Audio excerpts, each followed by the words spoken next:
Hey, friendo, Steve here. And Larson. You know, fighting games have been around almost as long as video games themselves have been around, with a tradition in the real world that stems from people fighting, really. That's right. So to celebrate people debating with their fists, here's our top 10 fighting games of all time. Yeah, put them up. Put up your dukes. You put up your dukes. Number 10. Killer Instinct. This game features a wealth of characters. Cinder! Yes, one of them is Cinder, a literal man on fire. Yeah, how could he ever lose? He's literally visited me in my nightmares, Steve. Really? That's weird. Yeah, I have recurring nightmares about people on fire. Yeah, we'll talk more about that after the show. Number 9. Dead or Alive 3. Is this the beach volleyball one? No, this is... Next! Number 8. Guilty Gear Double X. I don't know a whole lot about this game, Larson, other than it has something called aerial dust. Yeah! That's why I stuck it on here, Steve. You literally fight either with or high as F on aerial dust. Look, unless I can fight while high on an off-white crystal substance, or even while high on the blue stuff, count me in. Number 7. Super Smash Bros. Brawl. Worlds Collide. Wait! Isn't there a Sony version of this now? Yeah, it's a different game, though. Is it, Steve? Is it? Number 6. Virtua Fighter 4. This game brought Virtua Fighter back to its roots by doing away with those weird random backgrounds and stuff. Its streamlined gameplay became a very important part of the process of bringing the Virtua Fighter franchise back as a fighting series to be reckoned with. Yeah, so what's for lunch today? I brought a half-dry sack of donuts I found behind my condo. Some of them don't even have mold, Steve. Nice! Fucking miracle. Glaze uppercut.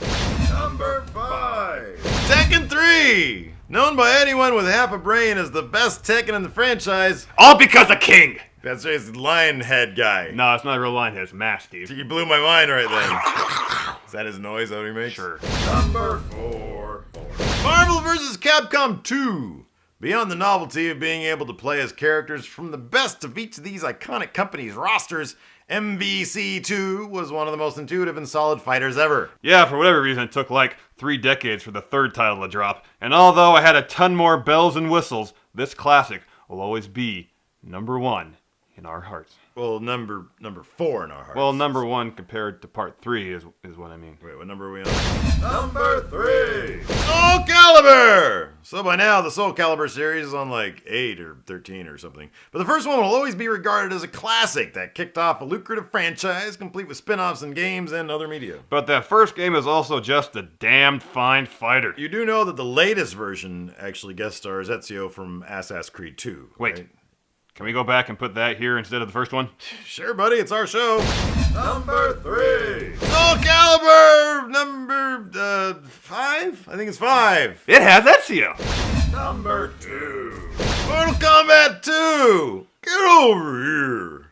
Gore, blood, viscera, and a legacy that extends into the now decades. Mortal Kombat 2 improved upon the gameplay and graphics from the first title and broke records and records upon its release on Mortal Friday, which they called the day that it came out on. Which was weird because that was a Tuesday. Number 1! Street Fighter 2!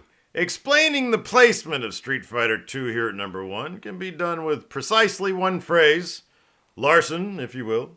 Billions, which is just a word, actually. Yeah, and if you want billions with Steven Larson, like us on the Facebook at facebook.com/Steven Larson, or on the Twitters at twitter.com/Steven Larson. Or get over here and watch some of our old shows, or sub to 10 for the win. Or type Tiger Punch, our old episodes. You mean glazed uppercut. I mean sprinkles over here.